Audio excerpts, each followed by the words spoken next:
Hello everyone, Jesse Berg, Technical Agronomist for DeKalb Asgrow in Southwest Minnesota.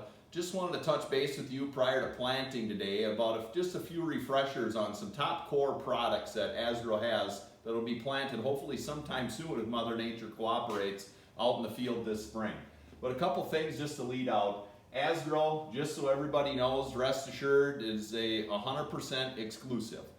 You cannot go to a competitor down the road, even another in-house brand, a licensee, and get any of the same genetics you are getting in an Asgrow bag. It is all exclusive to us, which we are very proud of that. So looking at the core products we're going to focus on today, really a 1.7, a 1.8, a 1.9, a 2.0, and a 2.1 maturity bean. Let's lead off with 17X8s. 17X8s, first year for sale was in 2018. It was planted in 2018. Really a true 1.7 bean.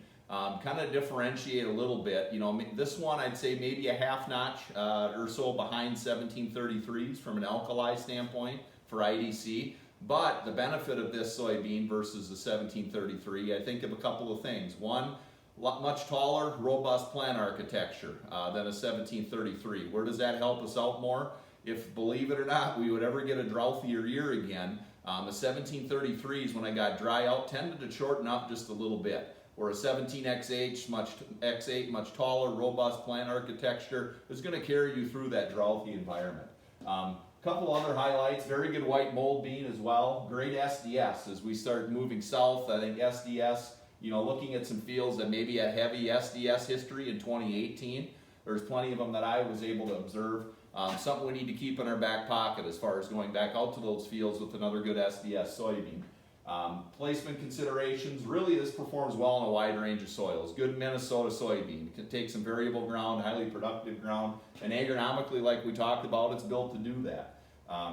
So overall, really staple product for us, really solid, and it's been in our top 3 again since we brought this out a couple of years ago. Our 1-row pH plot, so explaining these just really briefly, we find a hot alkali spot in the field, high pH, high salts, and find that area in the field. Place a 1-row pH plot trial. Is not taking a yield, it's just for observation only. And in those trials, the last couple of years, we've had 17X8 as the check. So in our checks, we'll have 1738, as you can see here, and over there, every third row is 17X8s, and in between we mix our soybeans and competitors as well. And in this example right here, this happens to be near Vesta, Minnesota. You can see the 17X8s compared to the other ones that are labeled on here, really standing out, really holding its own as far as iron chlorosis goes. Next one to talk about, kind of staying with that iron chlorosis path, a good segue, we will talk about 18X0s. 18X0s, excellent IDC bean. We've been asking our breeders for years, get us another 1733 guys. It's that easy, right?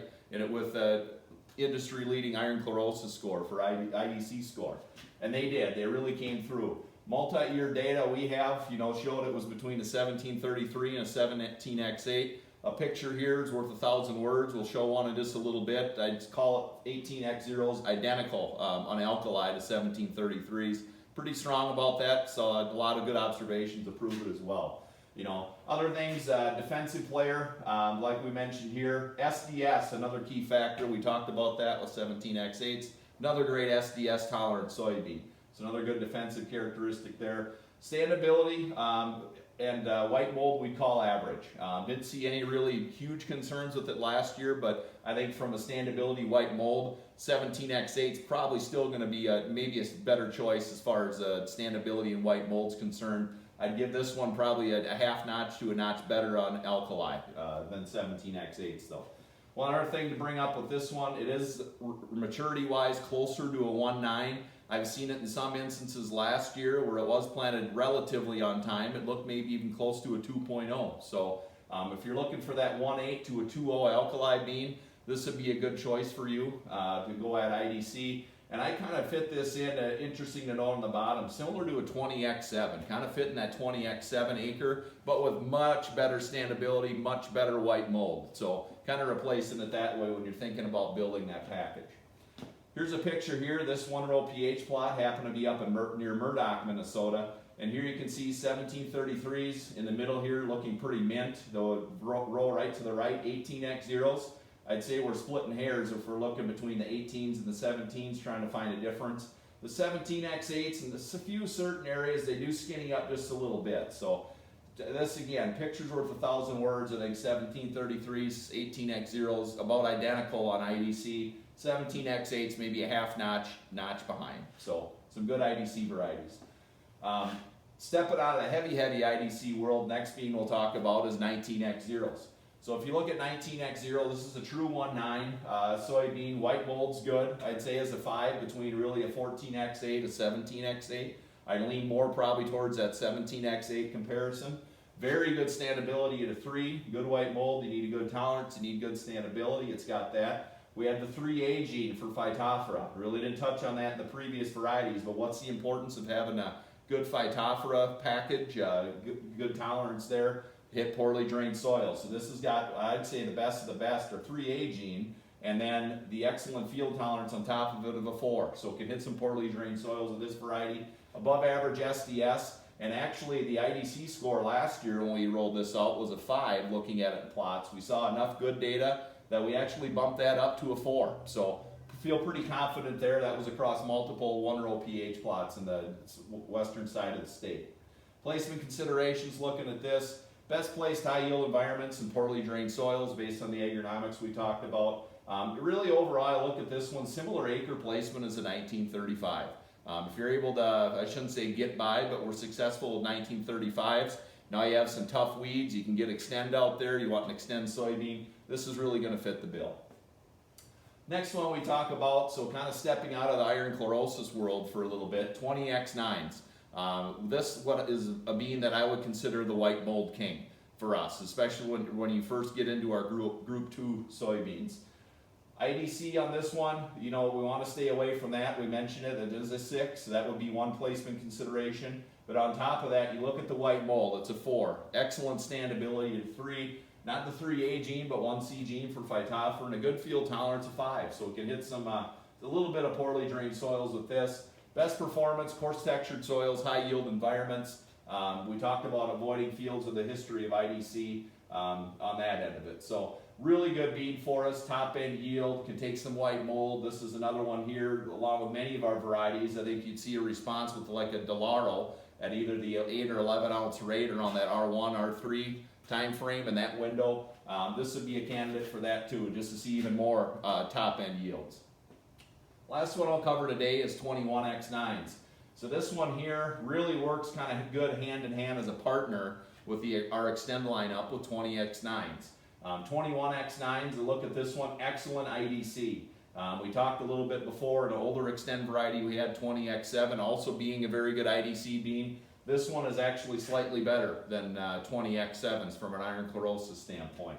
1C gene for Phytophthora, field tolerance of a 5, so some good scores there. Again, great package choice with 20X9s. Cyst nematode, we have protection there as well on that end of it.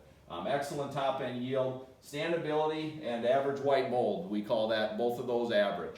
The one thing I will point out with this bean is a 21X9. It is at least a full node to 2 to 3 nodes maybe taller, depending on the growing conditions, than any other soybean we have in a lineup around that maturity. Much taller bean, pretty bushy canopy, not quite as bushy as 20X7s, but if we end up pushing populations on these, there is a chance we can possibly get some leaners. So no need to push populations, I'd say more than 140, 145,000. If you have any more questions about that, of course, contact your local DeKalb Asgrow dealer or let one of your DeKalb Asgrow representatives help you out on that decision-making process. But overall, really good variety for us, top end yield. Again, we talked Delaro, this is another candidate for Delaro, I'd say, just to even get more top end yield on top of what your agronomics already bring you for the bean. Best place, coarse textured soils, high yield environments. And again, alkali hitter here, 1-2 punch with 20X9s, really to get some top end yield. Here, just kind of last picture I'll show you. Hopefully you can maybe see this all right. We'll try to maybe zoom in on this. 21X9s right here. You know, on the far left side, you got 18X0s in there a couple times and 17X8s. It's a 1-row pH plot. I thought, let's put our best of the best, our big studs in there for IDC plays and see how they end up. And if I'd say again, if soybeans would ever look mint, these 5 rows that we have going the length of the field, about halfway down, not even really touched. pH is upper 7s, even scratching the 8 mark for pH based on soil tests. So pretty confident on those. Last thing I'll leave you with, thank you. Thank you as dealers, thank you as customers. Thank everyone for your business out there for DeKalb Asgrow. We always like to plug our social media. So we have our individual agronomist Twitter handles on there. Also our team pages, same thing with Facebook. Couple websites off to the right, AgAnytime.com, population finders for corn. You can build your own digital seed guide, subscribe to harvest newsletters, agronomic content sent out timely from myself and other agronomists during the year. And then Genuity.com, interesting website. Really its focus is on traits, differentiation between traits. On the corn side, what do our traits offer versus a competitor platform? You can actually get side-by-side comparisons, just looking at labels, what actually goes into each one of those technologies. So, and then Snapchat down below as well, kind of live in season things we do on there too. So again, Jesse Berg, technical agronomist, DeKalb Asgrow, Southwest Minnesota. Thank you very much, and we'll see you next time.